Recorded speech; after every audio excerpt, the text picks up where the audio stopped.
আজকে দাদার অ্যানিভার্সারি, কত বছর জানি না, তবে আমি আমি কোনো বছরের সংখ্যা দিতে চাই না। আমি চাই আমার দাদা বৌদি যুগ যুগ একসাথে থাকুক, সুখে থাকুক। তাদের দুটি পুত্র সন্তান আছে, তাদের এই সুখের সংসার আমি পাবো। আমার মনের থেকে অনেক আশীর্বাদ, অনেক ভালোবাসা দাদা। কিন্তু গিফট পাইনি। আমি ওর ব্যাপারটা আমি খুব কনফিউজড হয়ে গেছি আসলে। হঠাৎ করে কেমন জানি মানে খুব অচেনা হয়ে গেল আসলে। তো সেক্ষেত্রে আমি সবসময় আমি চাই যে ও যেন খুব ভালো থাকে। আর ওর যদি কোনো ব্যাপারে, আমার কোনো ব্যাপারে যদি ওর কোনো একটা কিউরিসিটি বা কোনো কিছু থাকলে ও যেন আমার সাথে কথা বলে। বুবলির সঙ্গে এবার প্রতারণা করলো গৌতম সাহা ও বারিশা হক। একটা সময় অপু বিশ্বাসকে ছেড়ে বুবলির দলে নাম লিখিয়েছিল বারিশা হক ও গৌতম সাহা।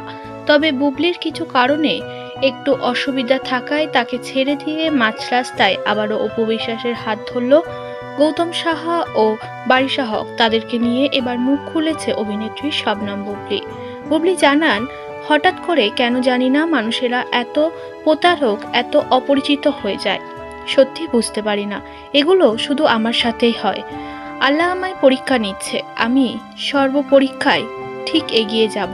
অপু বিশ্বাসের জন্মদিনে এক হয়েছে গৌতম সাহা বারিশা হক অপু বিশ্বাসের সঙ্গে। আবারও অপু বিশ্বাসের সঙ্গে কাজ করবেন তারা।